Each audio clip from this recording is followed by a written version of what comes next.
পৃথিবীতে একটা অদ্ভুত মায়া। এই মায়ার বাঁধনে আমরা আসলে আটকে থাকি। এমনও মানুষ হয় যাদের আমরা কখনো দেখিনি, চিনি না, জানি না।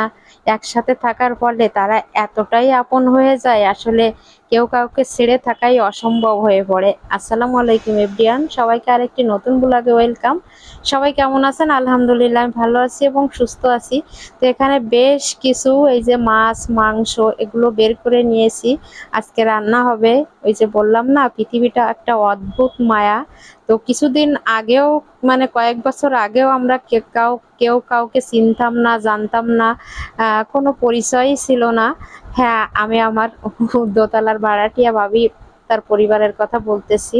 তো উনারা 3.5 বছর 4 বছর আগে আমার বাসাটা ভাড়া নেয়। তো একসাথে থাকতে থাকতে এতটা মায়া, এতটা ভালোবাসায় আমরা একে অপরের সাথে আটকে গেছি, সেটা বলে বোঝানো যাবে না। আমি ভাবি বলতে অজ্ঞান, ভাবিও আমাকে এতটা বেশি ভালোবেসেছিল, এটা আসলে কোনো কিছুর সাথে তুলনা করলে হবে না। একবার আমি অনেক অসুস্থ হয়ে পড়ি, তখন ভাবি আমার জন্য যেগুলো করছে, তো হয়তো মৃত্যুর আগ পর্যন্ত আমি এইগুলো ভুলতে পারবো না। এজন্য বললাম না, পৃথিবীটা একটা মায়ার বাঁধন। আমরা চিনি না, জানি না, তারপরেও একে অপরের সাথে এরকম একটা মায়ার বন্ধনে মানে জড়াই যায়। 3-4টে বছর, আসলে চারটিখানি কথা না, অনেক সময়ের ব্যাপার, অনেক সময় সাপেক্ষ। তো আমাদের দুইজনের অনেক অনেক স্মৃতি জড়ানো আছে। তারপরে হিমেল, আসলে ওর মতো ছেলে হয় না, ও খুব মেধাবী, মানে ট্যালেন্ট একটা ছেলে। তো আসলে কেউ কাউকে ভুলার মতো না, অদ্ভুত এক মায়ার বাঁধনে আমরা জড়িয়ে পড়েছি। কিন্তু আসলে চাকরির সূত্রে যাদের বদলি চাকরি, হয়তো সারা জীবন তো কেউ এক জায়গায় থাকে না, ভাড়াটিয়া তো আর সারা জীবন আছে থাকে না। তো তাদের তো কর্মের জন্য বাইরে যেতেই হবে, সরে যেতে হবে। বদলি চাকরি যারা, তারা তো এক স্থান থেকে এক স্থানে যাবে, এটাই স্বাভাবিক। কিন্তু ওই যে যায়, যে এক জায়গায় থাকলে আসলে একটা অদ্ভুত মায়া তৈরি হয়, সেটাই আর কি বোঝাতে চাচ্ছি। তো ভাবিরা কালকে চলে যাবে। 3-4 বছর থাকার পরে হয়তো কালকেই চলে যাবে ওনারা। তো ওদের জন্য একটু রান্না বান্না করছিলাম, গরুর মাংস, তারপর মাছের মাথা দিয়ে মুগ ডাল দিয়ে মুড়ির ঘন্ট।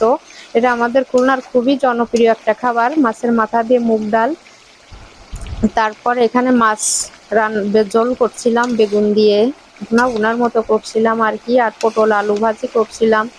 এই যাই হোক, টুকটাক রান্না বান্না করতেছি। আসলে ভাবি ছিল আমার বোনের মতো। আমি ভাবি কয়েকদিনের জন্য বাপের বাড়ি গেলে আমি মানে মেসেজ করতাম ভাবিকে, ভাবি কবে আসবেন, আপনাকে ছাড়া ভালো লাগে না। তো ওনারা দোতলায় যেদিন থেকে আমার বাসায় আসছে, আমার মনে হয় ওইটা ভাবিদেরই বাড়ি আর নিচে আমার বাড়ি। আমার এরকমই মনে হয়, আমার কখনো একদিনের জন্য মনে হয়নি ওই দোতলাটাও আমার বাড়ি। এরকম ভাবেই তাদের সাথে আমরা মিশে একাকার হয়ে গেছিলাম। তো যাই হোক, মায়ার বাঁধন ছেড়ে যেতে হবে। হয়তো ভাবিরা কালকে চলে যাবে, পরশুদিন হয়তো আরেকজন চলে আসবে। আমার ঘর ভাড়া হয়ে গেছে, হয়তো অন্য সে চলে আসবে। হয়তো ভাবি যাবে শুক্রবার, শনিবার হয়তো সে চলে আসবে। তার সাথে ওই রকম তৈরি হবে, এটাই জগতের নিয়ম, লোক আসবে যাবে।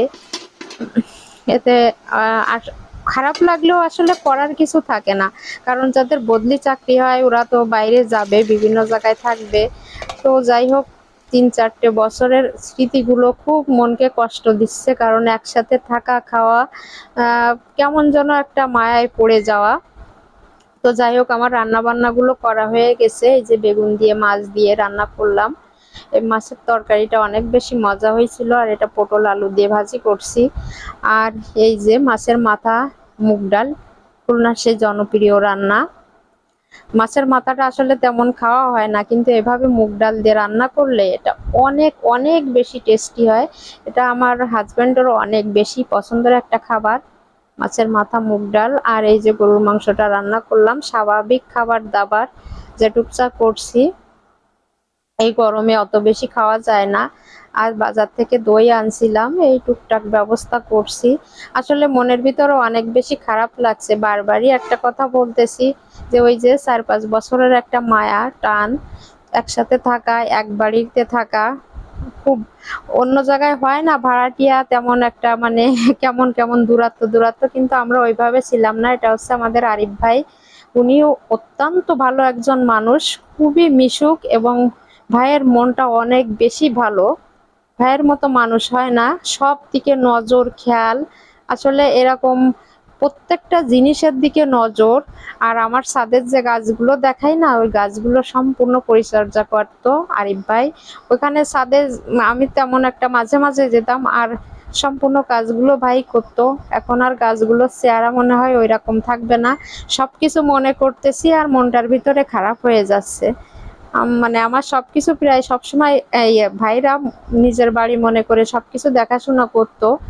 আর ভাবির কথা কি বলবো, বললাম না উনি তো আমার বোনের মতো। আমি অসুস্থতা থাকাকালীন ভাবি আমার জন্য যেগুলো করছে, হয়তো মৃত্যুর আগ পর্যন্ত এগুলো ভোলা যাবে না।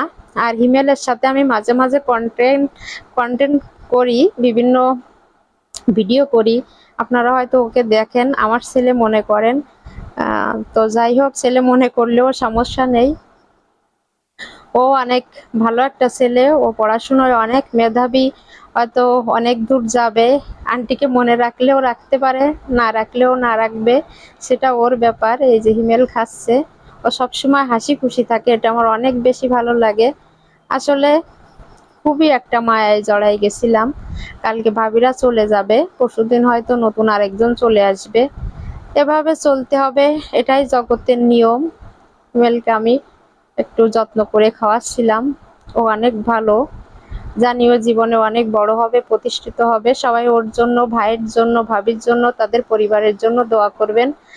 আর আমার জন্য দোয়া করবেন। ভিডিওটা দেখার জন্য সবাইকে ধন্যবাদ। আল্লাহ হাফেজ।